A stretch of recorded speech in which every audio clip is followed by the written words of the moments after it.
Gracias a ti siempre por tener todo listo para estas charlas y por supuesto a la gente de CARE por esta invitación, por el espacio que me han dado en esta ocasión. Y pues bueno, un gusto estar aquí con ustedes. Vamos a iniciar.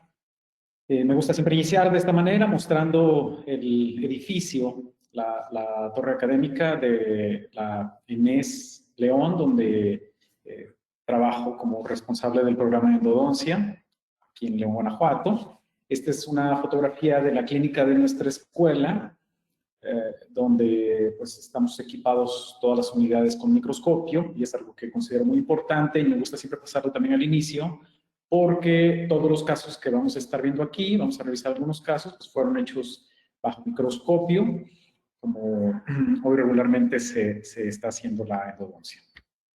Bueno, vamos a hablar, el tema que hoy vamos a tratar es aplicación clínica del ultrasonido en endodoncia, y vamos a charlar un poco al respecto. En realidad, este es un tema interesante, es un tema en el cual creo yo que la endodoncia definitivamente es mucho mejor cuando estamos utilizando este tipo de herramientas ultrasónicas. Entonces, vamos a hablar un poco de eso. No es algo nuevo. El primer reporte que hay, o la primera publicación acerca del empleo de ultrasonido en endodoncia, es de Richman en 1957. Sin embargo, esto quedó como en el olvido, por llamar de alguna manera, quedó un poco de lado, y realmente fue Martin y Cunningham en 1985 cuando lo retoman, y empieza a partir de ahí a hacer nuevamente esto interesante, y se empiezan a hacer publicaciones al respecto, sobre todo acerca de cómo podría influir en la limpieza y en la desinfección el uso de ultrasonido, activando algunas soluciones dentro del conducto. Una de las cosas que a mí me llama mucho la atención es que tanto desde el 57 como en el 85, cuando es retomado por Martin y Cunningham, ha quedado muy claro que activar instrumentos por medio del ultrasonido dentro del conducto no tiene control, y regularmente termina en la transportación del conducto. Es una situación muy interesante porque pues realmente es complicado controlar un instrumento cuando está oscilando a esa velocidad o a esa intensidad, y es precisamente lo que voy ahorita a explicar, ¿no? La energía ultrasónica pues tiene que ver con sonido, siendo el sonido pues una vibración que es perceptible por el oído humano. Es muy importante tener en cuenta que la percepción del sonido en el humano tiene un rango, y por supuesto que hay sonidos que están por debajo de la percepción del oído humano, y sonidos que están por encima de la percepción del oído humano. Entonces, más o menos el oído humano percibe entre 20 y 20.000 Hz. Y esto es importante porque los Hz son la frecuencia en la cual se mide el sonido. Entonces, por ejemplo, algunos animales como los elefantes o los castores perciben sonidos que le llaman infrasonidos, que van por debajo de los 20 Hz.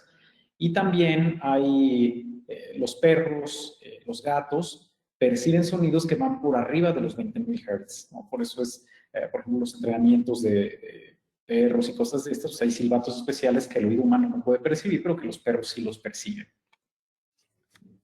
Y por supuesto que hay animales que incluso perciben sonidos incluso con una intensidad mayor, la que va relacionada con ultrasonido, que va de los 20.000 Hz en adelante hasta los 40 o 160.000 Hz. Entonces nosotros estaremos hablando que consideramos ultrasonido todo lo que está por encima de los 20 o los 25.000 Hz. A partir de ahí, o 25 kHz, cualquiera de las dos, es que consideramos que es ultrasonido. Entonces, toda esa energía que se está generando por medio de vibración puede reproducirse por aparatos como este que vemos en la parte inferior de la pantalla. Entonces, ¿cómo es que se emite esta energía? Bueno, nosotros necesitamos un transductor, ¿sí? Como por ejemplo, en este caso, una guitarra eléctrica es un transductor también. esa guitarra eléctrica transforma la energía eléctrica en sonido y es lo que nosotros percibimos. Entonces, así es como funcionan los transductores, ¿no? Y de acuerdo a la potencia de estos transductores o a la naturaleza de los mismos, pues van a emitir sonidos más altos, más intensos, y esto, como ya había mencionado anteriormente, se mide en hertz. Entonces, pudiéramos partir de que, por ejemplo, tenemos transductores sónicos. Hay piezas como esta que se pueden conectar en la salida de aire donde normalmente conectamos la pieza de alta velocidad, y se le pueden conectar puntas como estas que se ven aquí, y esas puntas eventualmente sirven para hacer por ahí algún corte, para hacer limpiezas dentales, para vibrar algunas cosas, trabajar alrededor de implantes, pero la energía que transmiten va entre los 1500 y los 6000 Hz, entonces al estar por debajo de los 20.000, pues no se considera una energía ultrasónica, sino más bien una energía sónica. La energía ultrasónica se puede obtener, por ejemplo, a partir de energía magnética. Esta energía magnética produce cierta vibración y esa vibración va normalmente a elevar la temperatura, y esto es lo que produciría una energía ultrasónica. Esta energía ultrasónica sería a través de un transductor magnético. Existen también transductores que se les llaman piezoeléctricos, y esos transductores piezoeléctricos lo que hacen es que en lugar de estas placas que son activadas mediante la energía magnética, tienen algunos cristales, generalmente de cuarzo, que al momento que se les activa o que actúa sobre ellos cierta cantidad de electricidad, esa electricidad provoca cierto grado de contracción, y cuando la electricidad se desactiva, la contracción se libera. Entonces funciona más o menos como un resorte en el cual se contrae y regresa a la normalidad, se contrae y se expande un poco, y entonces esto provoca que se produzca mucho menos calor, y de ese modo vamos a obtener también cierto grado de oscilación. ¿Por qué es esto importante? Bueno, porque entonces tenemos dos tipos de equipos que nos pueden transmitir energía ultrasónica. Uno son los piezoeléctricos y el otro son los magnetorrestrictivos. Entonces, los equipos magnetorrestrictivos, otro de los problemas que tienen es que la oscilación va como en forma de 8. Si es mucho más irregular, y entonces esto produce un movimiento más irregular, los cortes son mucho menos precisos. La ventaja que tenemos nosotros con los sistemas piezoeléctricos es que la intensidad que alcanzan es mayor a los magnetorrestrictivos, y además el movimiento que tienen es un movimiento parecido al de un pistón, es un movimiento de vaivén en donde se tiene mucho más controlado este movimiento, y por lo tanto pues es como más efectivo, por llamarlo de alguna manera, o más preciso quizás sería la palabra apropiada. Entonces, cuando nosotros estamos hablando un poco de ultrasonido, pues pudiéramos darnos cuenta que en endodoncia las aplicaciones que el ultrasonido tiene, pues son básicamente para cortar, para aprovechar la vibración que se produce, y en ocasiones incluso también aprovechamos el calor que esta energía produce. Entonces, hablando del corte, creo que todos sabemos, ¿no? Como vemos en estas fotografías, una punta de ultrasonido activada en contra de la dentina generalmente nos permite hacer ciertos cortes, y como vemos en la última fotografía abajo del lado derecho, pues ya que hemos hecho los cortes apropiados, vamos a localizar conductos que inicialmente no estaban tan a la vista. También se puede utilizar para cortar en el interior del conducto, como en esta fotografía que se ve un instrumento que está atascado, y empezamos a hacer cortes alrededor, y finalmente el instrumento se ve un poquito más desalojado y se puede intentar retirar en ese momento gracias al corte que el ultrasonido permite. Hay también puntas de ultrasonido especiales que tienen ciertas angulaciones, ciertos calibres, y que nos permiten, por ejemplo, como vemos en estas fotografías, en casos de cirugía apical, preparar la parte apical del conducto y de esa manera pues tener un mejor pronóstico en cirugía. Entonces, dado que partimos desde el hecho de que una de las funciones principales del ultrasonido es cortar sobre la dentina, pues vamos a hablar un poco de cómo podemos manejar y mejorar este corte que hay sobre la dentina. Entonces, realmente el comportamiento de estas puntas de ultrasonido tiene que ver principalmente con estos tres factores. Número uno, el equipo. Número 2, el diseño de la punta. Y número 3, el material del cual está hecho la punta. Y vamos a ir desglosando cada uno por el momento. Estas son fotografías de algunos de los equipos que hay en el mercado. Y realmente lo importante aquí es lo siguiente.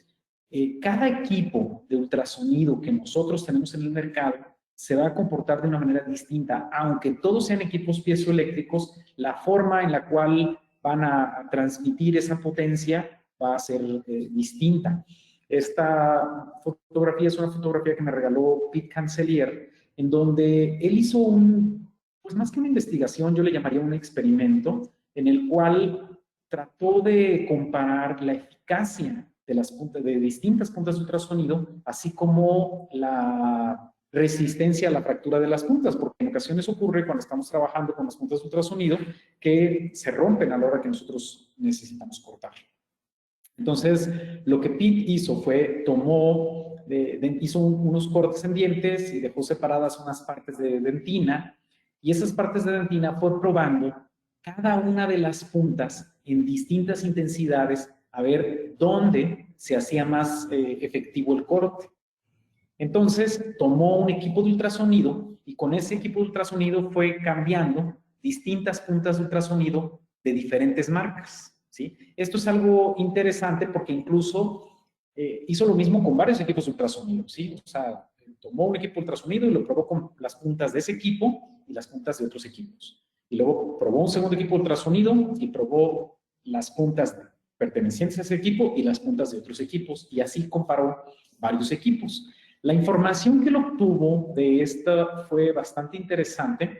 Una es que el rendimiento de las puntas de ultrasonido generalmente es superior cuando la punta es del mismo equipo, ¿sí?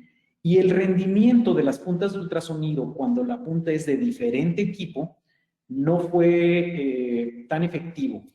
Una de las cosas interesantes es que, por ejemplo, si ustedes toman una punta de ultrasonido de una determinada casa comercial y la colocan en un equipo de ultrasonido que no pertenece a esa casa comercial, si compran dos puntas, una punta puede tener un comportamiento muy efectivo y un rendimiento muy alto, y la otra punta, que es igualita, pero que tampoco pertenece a ese equipo, pudiera tener un rendimiento mayor o menor.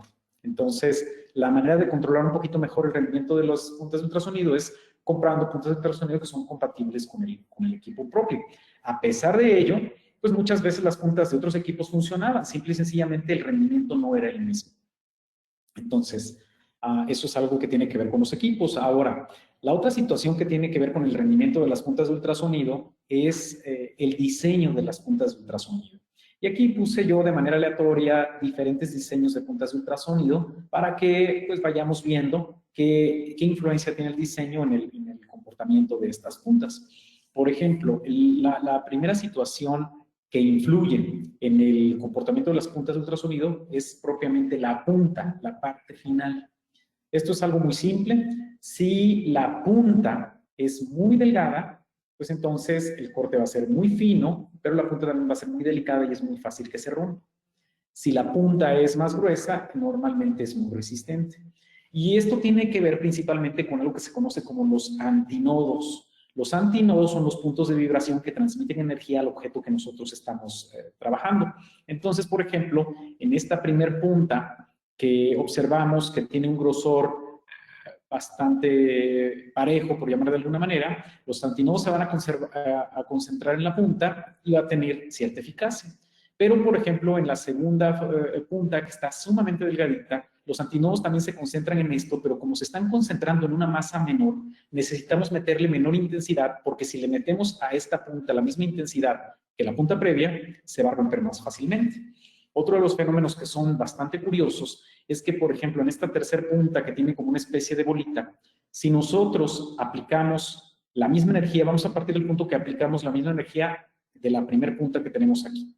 Esa punta se comporta bastante bien. Si esa misma energía se la coloco a la segunda punta, esa punta se va a romper.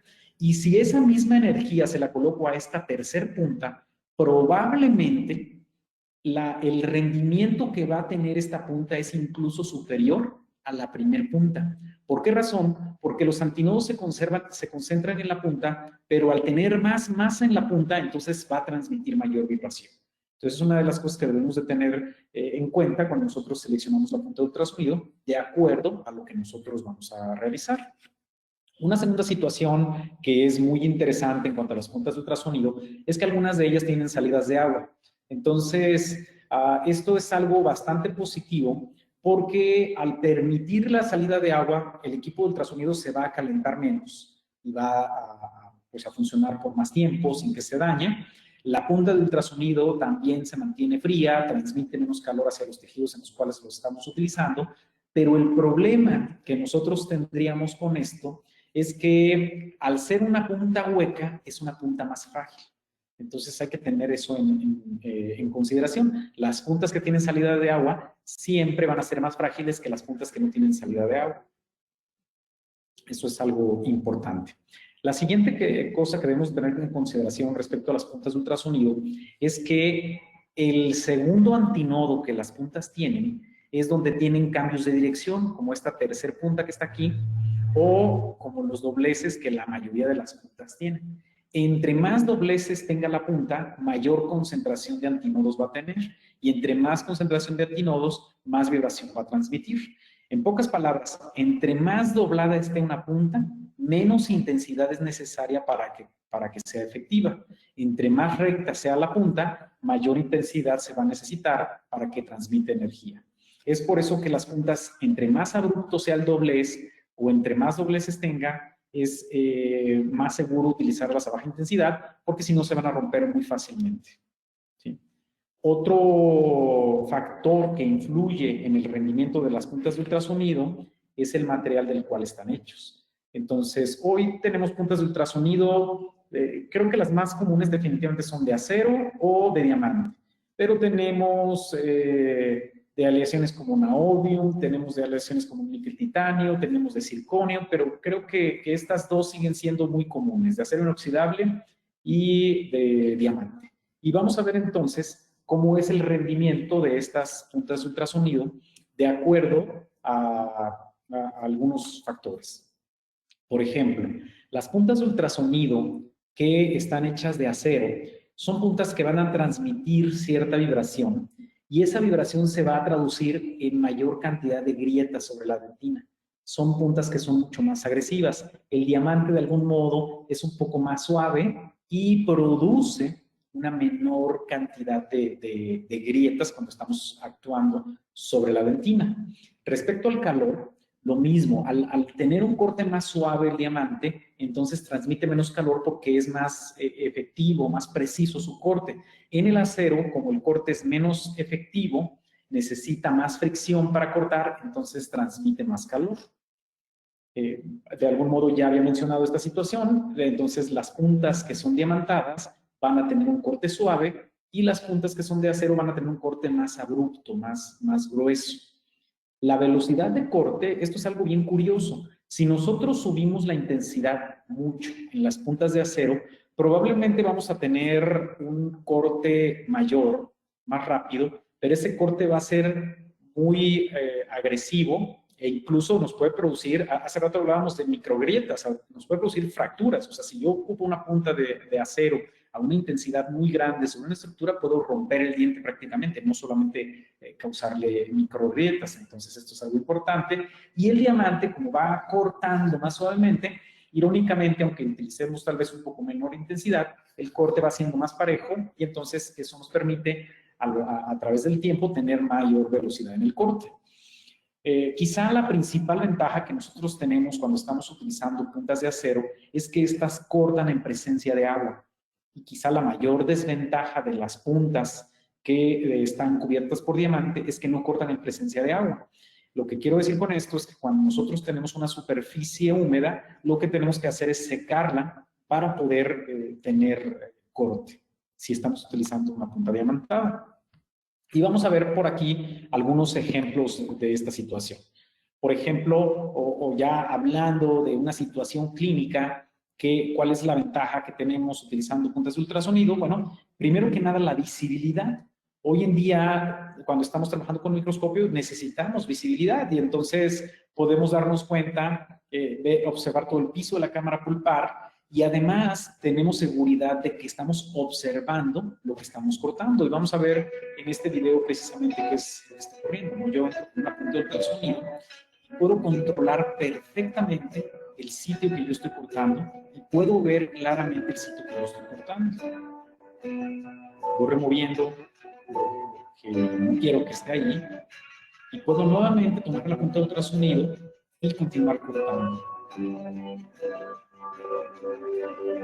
Y es mucho más difícil que en un momento dado, por algún motivo, haga un corte en un sitio donde pues, no quería cortar, ¿no? Que eso nos pasa muchas veces cuando estamos nosotros haciendo cortes con pieza de alta velocidad. De repente, por más que le calculemos, terminamos haciendo un corte en un sitio donde nosotros no queremos cortar. Otra de las situaciones que hay con las puntas de ultrasonido, esto pues pudiera ser de algún modo una desventaja, es que las puntas de ultrasonido cuando están cortando generan polvo y generan calor. Estos dos factores combinados te van a traducir en tiempo. ¿Por qué razón? Porque cuando yo genero polvo, voy a tener que estar limpiando el polvo.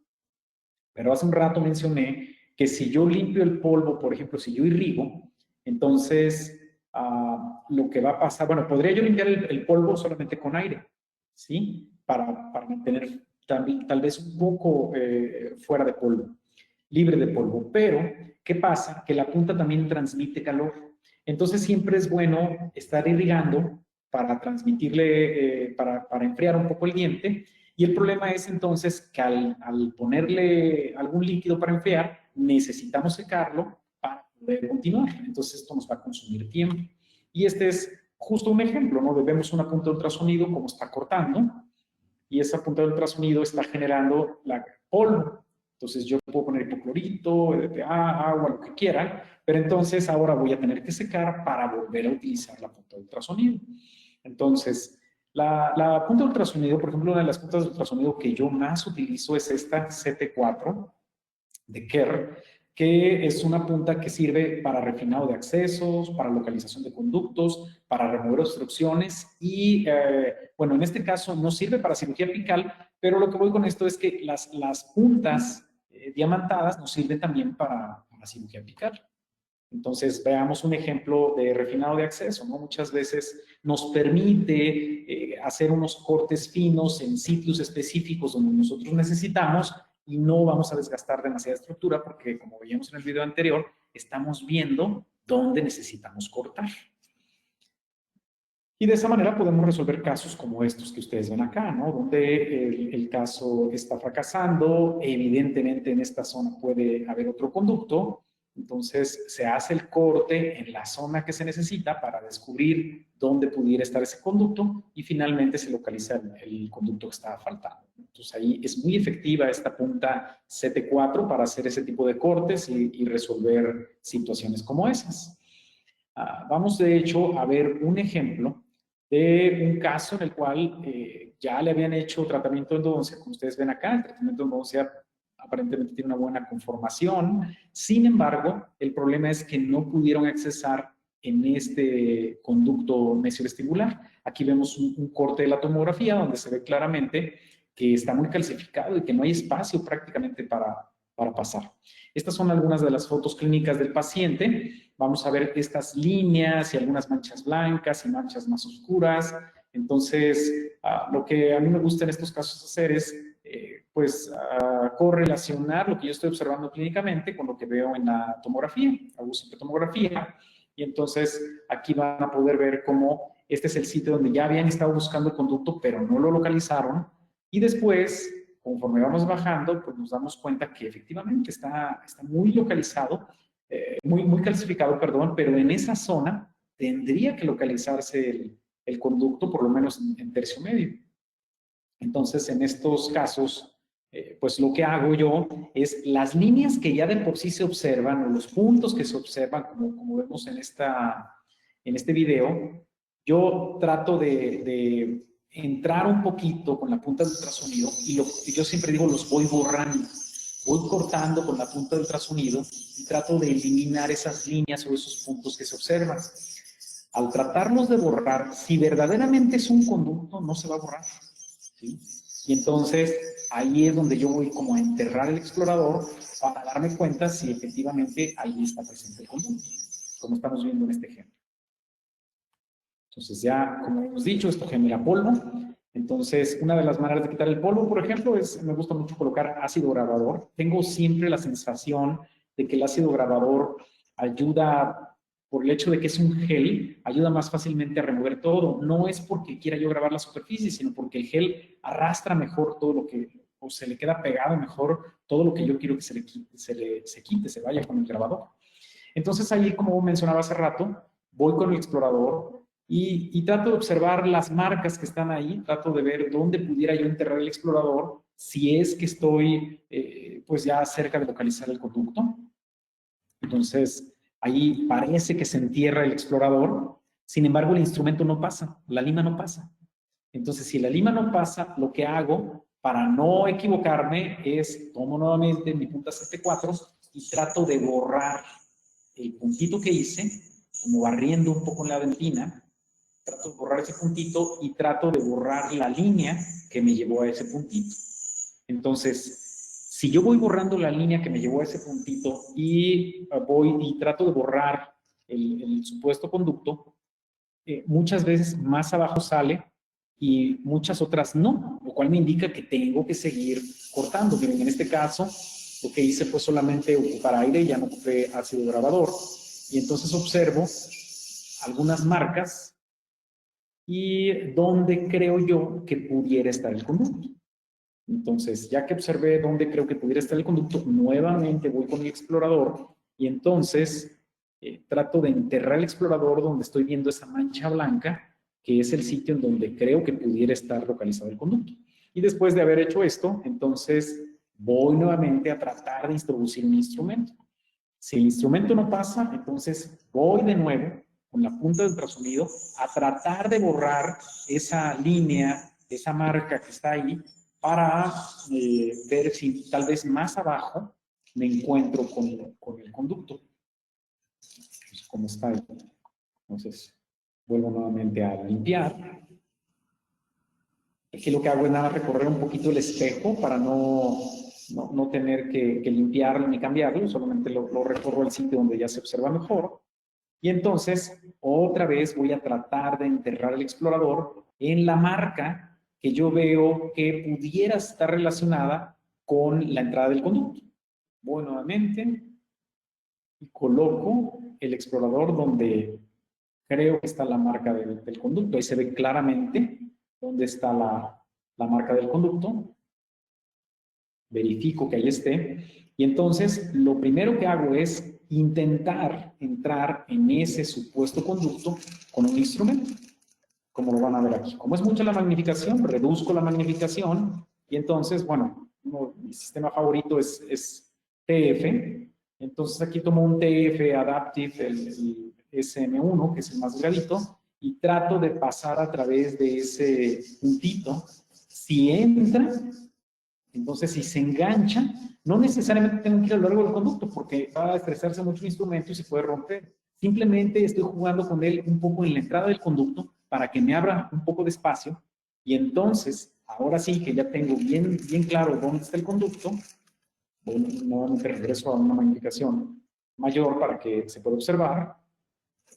Y entonces ese es el punto en el cual voy a iniciar abriendo espacio para poder trabajar ese caso, ¿no? Entonces, en este caso voy con la lima 10, trato de pasar lo más que se pueda. Ahí ven cómo la lima 10 penetró, ¿sí? Es lo único que quiero que se observe, que sí está penetrando dentro del conducto. Después de esto voy a tomar lo que es la conductometría.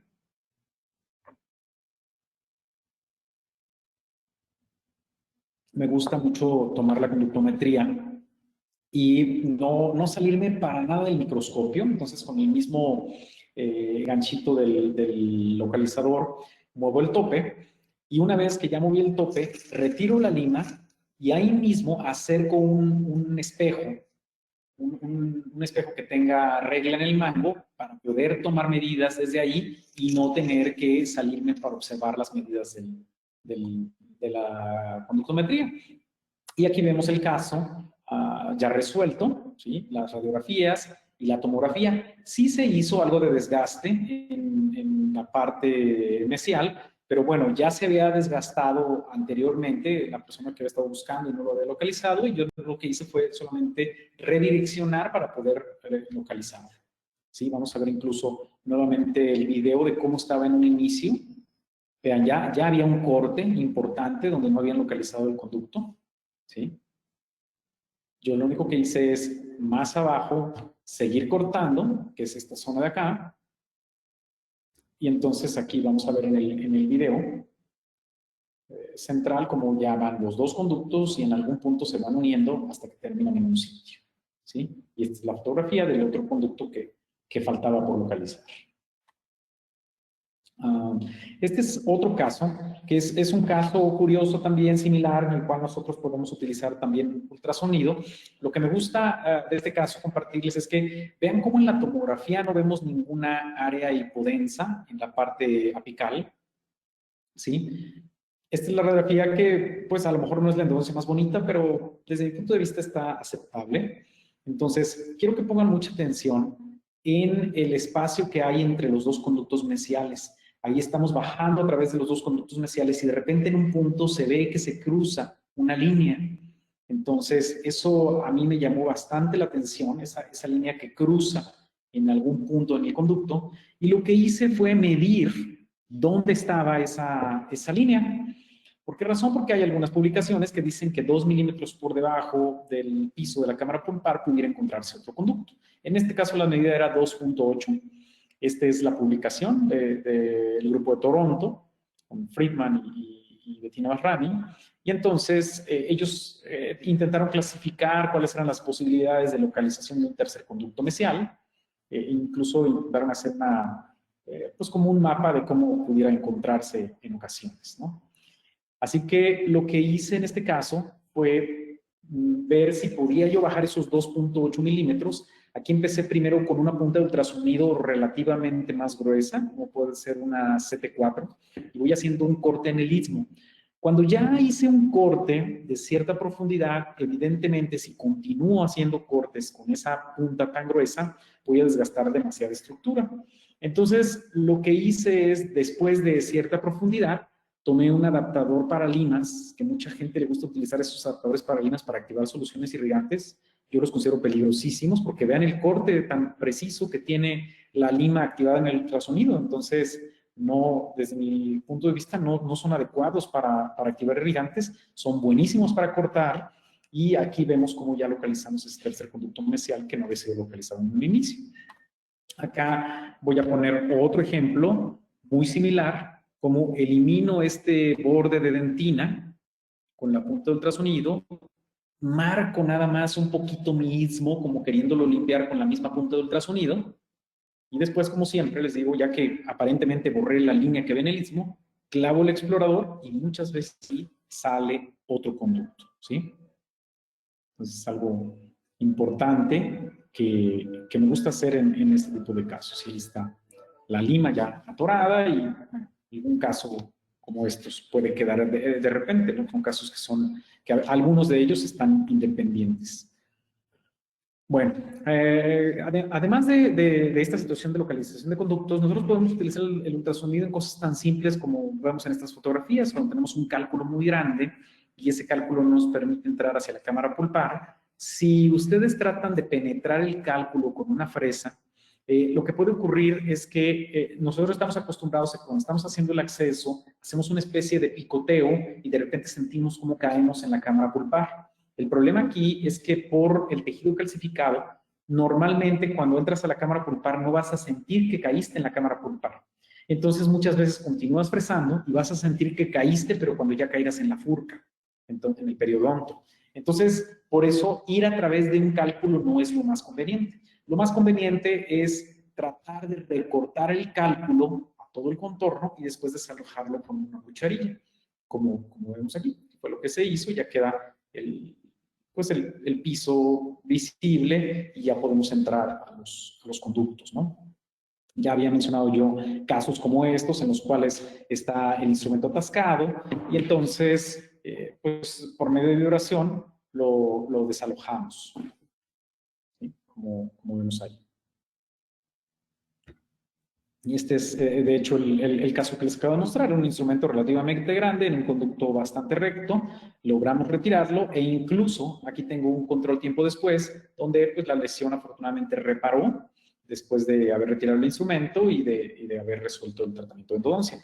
La verdad de las cosas es que es muy útil el ultrasonido, ¿no? En situaciones como esta, este es un diente aclarado de Olga Zemliakova, y pues en casos donde de repente el instrumento como que no quiere salir, pues lo podemos vibrar con ultrasonido, lo podemos atrapar con algunas otras herramientas y podemos intentar retirarlo, ¿no?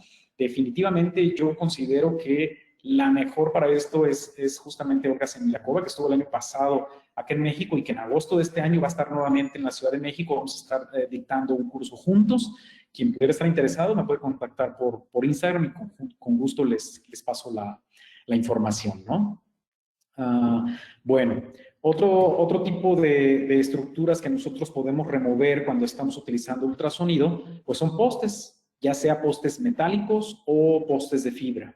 En los postes metálicos, cuando nosotros tenemos ya una corona, tenemos que seguir un comportamiento similar al comportamiento que mencioné cuando tenemos un cálculo. Muchas veces yo no destruyo la corona porque me va a servir por lo menos como un provisional. Entonces, lo que hago es hacer mi acceso y extender los contornos de mi acceso hasta que yo pueda ver los bordes del poste. Una vez que ya puedo ver los bordes del poste, empiezo a recortarlo y a reducirlo para tener menos estructura. Una vez que ya tengo menos estructura y que quedó solamente como si fuera un muñón o un vástago, entonces ese es el momento en el cual yo puedo utilizar una punta de ultrasonido y con esa punta de ultrasonido a una intensidad importante puedo transmitir la energía y entonces la vibración se va a transmitir a lo largo de la espiga y esto eventualmente va a romper el cemento con el que estaba detenido el poste y va a facilitar que se desaloje como estamos viendo ahí. Entonces es realmente muy útil la utilización de puntas de ultrasonido para desalojar este tipo de postes. Y aquí vemos la fotografía del acceso ya después de haber desalojado el poste. Y esto lo podemos hacer perfectamente con una punta de ultrasonido como esta que estamos viendo aquí, que es la CT4, pero sin diamante. Sí, aquí no tiene ningún sentido estar utilizando una punta diamantada, porque incluso el diamante se le va a caer al estar en contacto con el metal. Ahora, hay situaciones en las cuales nosotros podemos aprovechar la presencia o más bien la transmisión de vibración y la combinación de la vibración con el calor. Y esto también nos va a permitir resolver otro tipo de situaciones. Igualmente, la punta CT4 muchas veces es útil en este tipo de situaciones, pero existen también algunas otras puntas que podemos utilizar y que ahorita voy yo a mencionar de alguna manera, ¿no? Por ejemplo, para retirar los postes de fibra de vidrio, pues yo lo hago de la siguiente manera. Generalmente utilizo estas dos puntas. Una puede ser la CT4 y la otra puede ser la SP1 o SP2, ambas sin diamante. Es muy importante que sean, para retirar postes de fibra de vidrio e incluso postes metálicos, es muy importante que la punta sea sin diamante. Si nosotros utilizamos una punta diamantada en contra de postes metálicos, lo único que vamos a hacer es dañar el diamante, echar a perder nuestra punta y se va a convertir en una punta nada más de acero sin diamante. Y si nosotros utilizamos una punta diamantada para remover postes de fibra de vidrio, entonces el diamante, si no tenemos control suficiente sobre de él, podemos empezar a cortar la dentina en vez de cortar el poste. Entonces, una de las ventajas de utilizar puntas no diamantadas es que se transmite, por eso lo mencioné en la diapositiva anterior, se transmite vibración y calor, ¿sí? Lo que nosotros queremos transmitir es vibración y calor. No nada más vibración no nada más calor. Esta combinación de vibración y calor es la que nos va a permitir desalojar los postes de fibra de vidrio.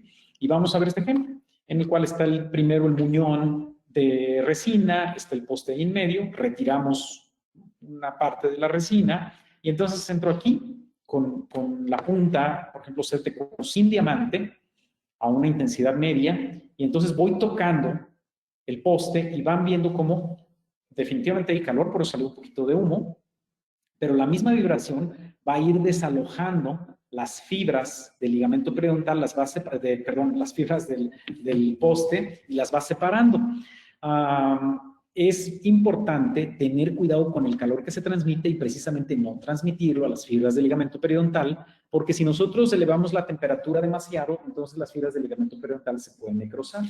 Sin embargo, para que nosotros pudiéramos producir necrosis en el ligamento periodontal, zonas de reabsorción, necesitaríamos elevar la temperatura más de 10 grados. ¿Sí? Entonces, si lo estamos haciendo por intentos intermitentes, si estamos colocando agua en medio, activo con la punta, pongo agua, activo con la punta, pongo agua, no voy a elevar la temperatura del ligamento periodontal. Y además, una de las cosas que es importante es que acuérdense que las puntas que son sin diamante sí se comportan bien aún en presencia de agua.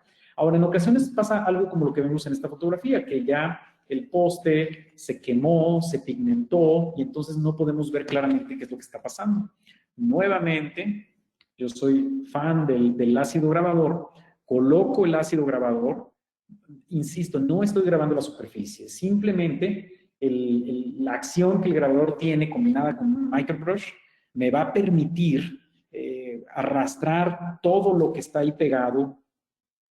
Y entonces, con la simple colocación de agua, como van a ver en este video, me va a quedar completamente limpio para que yo pueda seguir trabajando. Aquí van a observar, estoy poniendo agua y ya está completamente limpio. Y entonces puedo observar dónde está la dentina, dónde están las fibras del poste y dónde debería yo seguir cortando o seguir recargando la punta para poder desalojar el poste.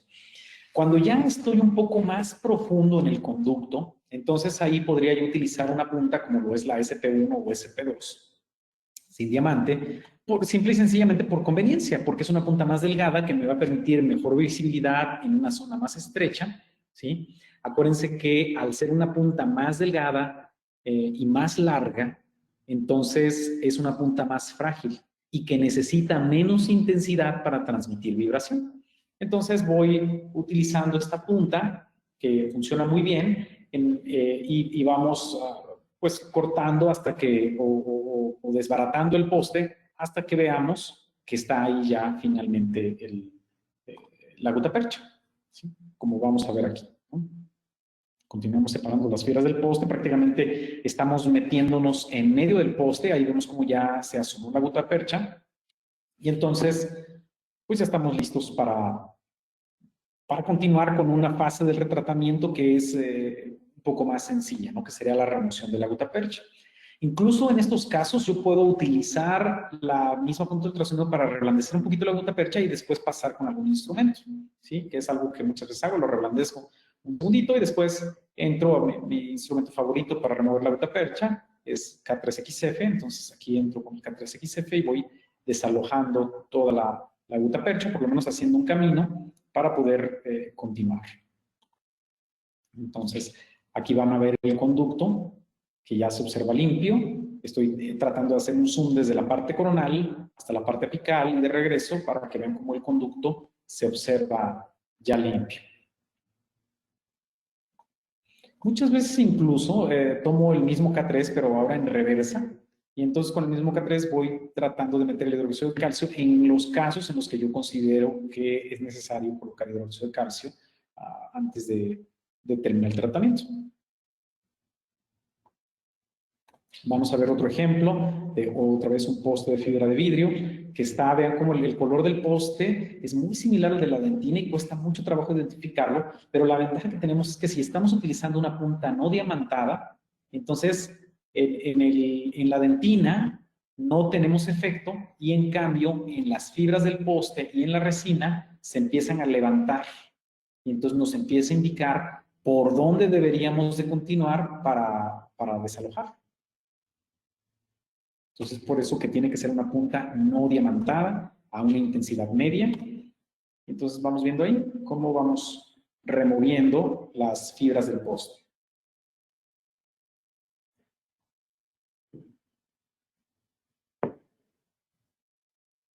Ahí continuamos con la remoción de las fibras del poste. Cómo van brincando las fibras del poste. Y finalmente, pues ya encontramos la gutapercha y esto pues ya hace un poco más sencillo el retratamiento, ¿no? Por llamar de alguna manera. Otra de las aplicaciones que tenemos con las puntas de ultrasonido es la activación de irrigantes, ¿no? Que es algo que en un tiempo se puso muy de moda, como estamos viendo en este video. Nosotros llenamos el conducto con hipoclorito de sodio y después utilizamos una punta muy delgada que pueda oscilar dentro del conducto y esa oscilación va a desprender la capa residual, va a desprender el debris, va a calentar la solución, lo cual se cree que además si el hipoclorito se calienta pudiera tener también un efecto mucho mejor, mucho mayor. Y entonces va a dejar más los túbulos dentinarios. Todo eso se cree que se obtiene cuando nosotros estamos activando una solución irrigante con hipoclorito de sodio, con ultrasonido, el hipoclorito de sodio dentro del conducto. Sin embargo, a mí me gusta mencionar lo siguiente. Cuando nosotros estamos activando soluciones irrigantes, bueno, para empezar hay dos maneras de hacerlo. Pudiéramos utilizar nuevamente una punta de ultrasonido de acero, larga y delgada, como puede ser la SP2 o la SP1, ¿sí?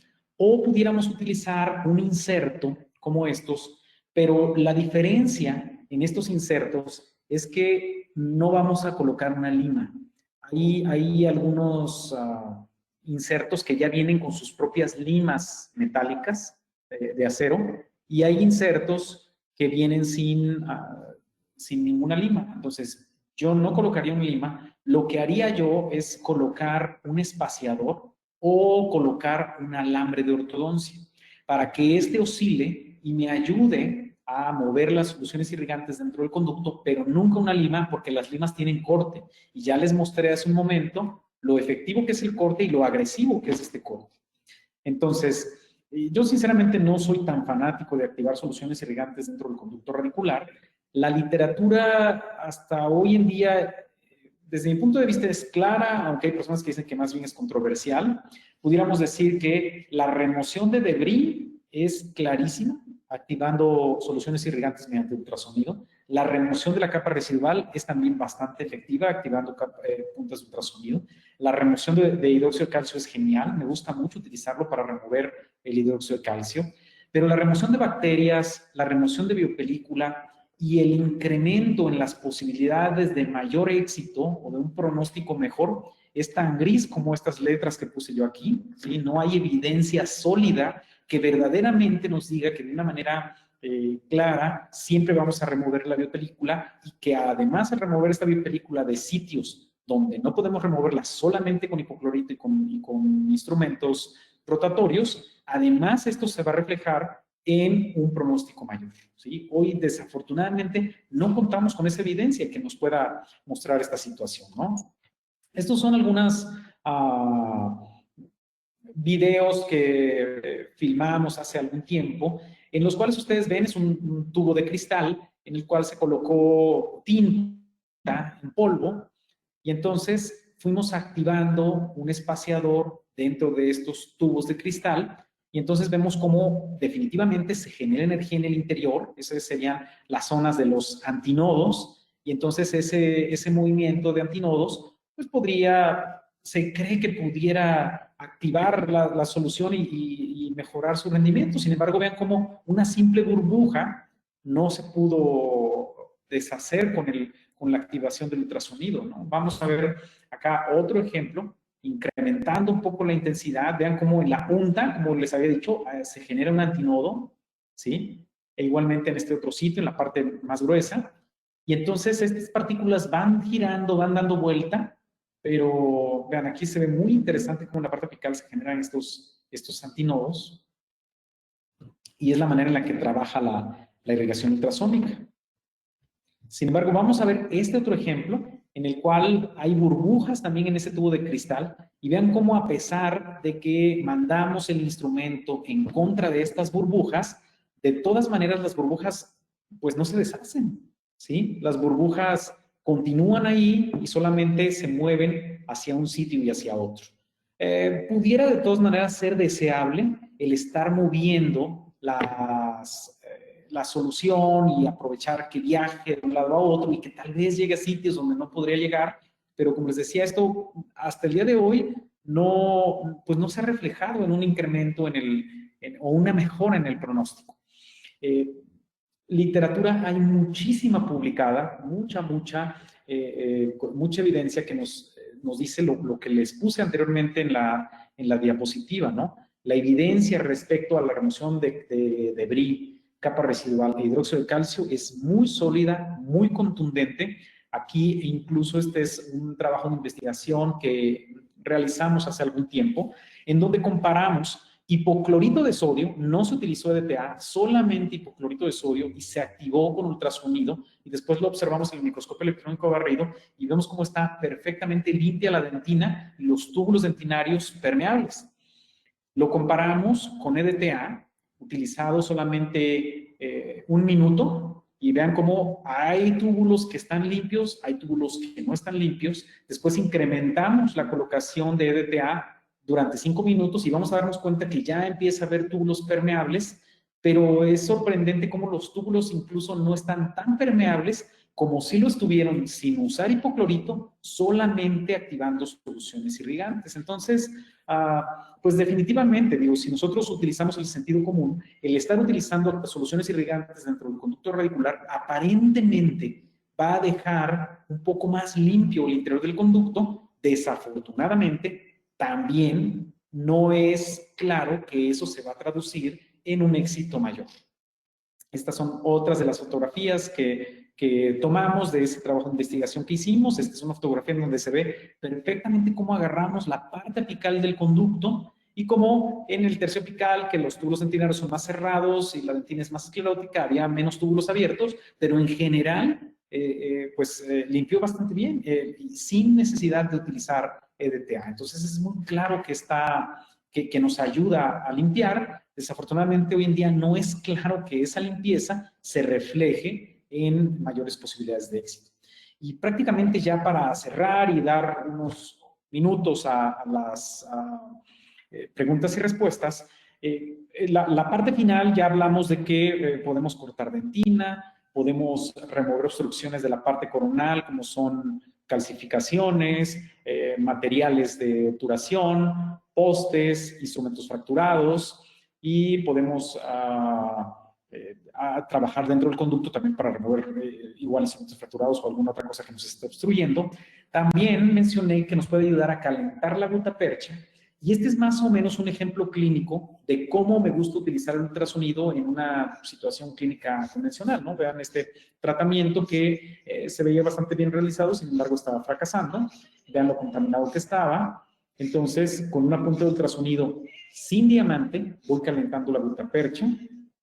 Tomo aquí un K3 3006 y entonces voy sobre esa gutapercha que previamente calenté un poquito con el ultrasonido o reblandecí un poquito para tener un punto de apoyo y poder ingresar con el K3, como ustedes ven aquí.